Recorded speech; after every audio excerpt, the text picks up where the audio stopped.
Hello hi friends, video ಮಾಡಿ ಸುಮಾರು ದಿನ ಆಯಿತು. ಇವತ್ತು ನಮ್ಮದು ಹೊಸ ಶೆಡ್ಡು ಕನ್ಸ್ಟ್ರಕ್ಷನ್ ಮಾಡ್ತಿದ್ದೀವಿ. ನೋಡಿ, ಈಗ ಇಷ್ಟಾಗಿದೆ ಕನ್ಸ್ಟ್ರಕ್ಷನ್ನು. ಇವತ್ತು ಕೆಲಸ ಬಂದು ಮ್ಯಾಟ್ ಹಾಕಬೇಕು, ಫೈಬರ್ ಮ್ಯಾಟ್ ಹಾಕೋಕ್ಕೆ ಅಂತ ಬಂದಿವಿ. ನಮ್ಮ ಹುಡುಗರು ಬರ್ತಾವ್ರೆ, ಒಂದಿಬ್ಬರು ಲೇಬರ್ಸು.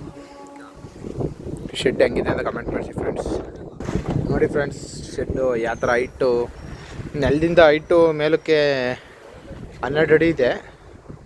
12 ಅಡಿ ಕಂಬ, 10 ಅಡಿ ಒಳಗಡೆ ಉಣಿದ್ದೀವಿ.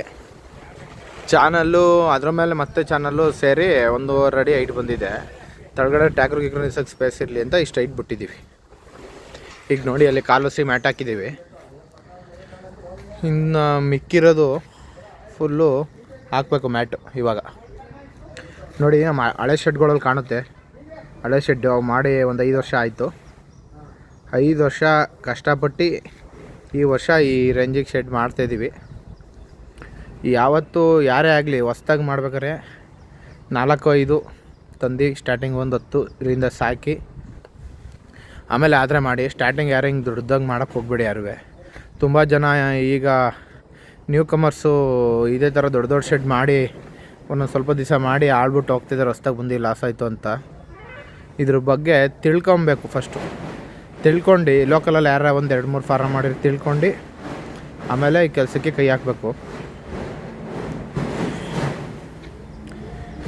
ಎಲ್ಲ ಮೊಬೈಲಲ್ಲಿ ಹಾಕ್ತಾರೆ, ಮೊಬೈಲಲ್ಲಿ ನೋಡೋದು ಈಸಿ, ಕಲಿಯೋದು ಸಖತ್ ಕಷ್ಟ ಇದೆ. ಇದು ಕೆಲಸ ನೀವು ಮಾಡೇ ಮಾಡ್ತೀವಿ 10 ತಂದು ಒಂದು 6 ತಿಂಗಳು ವರ್ಷ ಸಾಕಿ ನೀವು ಮಾಡೇ ಮಾಡ್ತೀವಿ ಅಂತ ನಿಮಗೆ ಎಕ್ಸ್ಪೀರಿಯೆನ್ಸ್ ಆಗಿ ಕಾನ್ಫಿಡೆನ್ಸ್ ಬಂದಮೇಲೆ ಮಾಡ್ಕೊಂಡ್ರೆ ಒಳ್ಳೆಯದು. ನಮ್ಮ ಪ್ರಕಾರ ನಾವು ನೋಡಿದಂಗೆ ಸುಮಾರು ಜನ ಮಾಡಿ ಶೆಡ್ಡು ಆಳ್ಬಿಟ್ಟಿದ್ದಾರೆ, ಸುಮ್ಮನೆ ಲಾಸ್ ಮಾಡ್ಕೊಂಡಿದ್ದಾರೆ. ಬೆಂಗಳೂರು ಕಡೆಯಿಂದೆಲ್ಲ ಬಂದು ಮಾಡಿ ನಾವು ಅಂದರೆ 5-6 ವರ್ಷದಿಂದ ಮಾಡ್ತಾಯಿದ್ವಿ. ನಾವು ಹುಡ್ತಾಗ್ಲಿಂದ ಇದನ್ನೇ ಮಾಡ್ತಿರೋದು. ಈ ಶೆಡ್ ಬಂದು ಹಿಂಗೆ 62 ಫೀಟ್ ಇದೆ, ಹಿಂಗೆ 70 ಫೀಟ್ ಇದೆ. 4200 ಸ್ಕ್ವೇರ್ ಫೀಟ್ ಬರುತ್ತೆ. ನಮ್ಮ ಪ್ರಕಾರ ಒಂದು 500-600 ಬಿಡ್ಬೋದು ಅಂದ್ಕೊಂಡಿದ್ವಿ. ಈಗ ಫುಲ್ಲು ಕಂಪ್ಲೀಟ್ ಆದಮೇಲೆ ಬಿಟ್ಟ ಮೇಲೆ ಗೊತ್ತಾಗೋದು ಎಷ್ಟು ಹಿಡಿತವೆ ಅಂತ.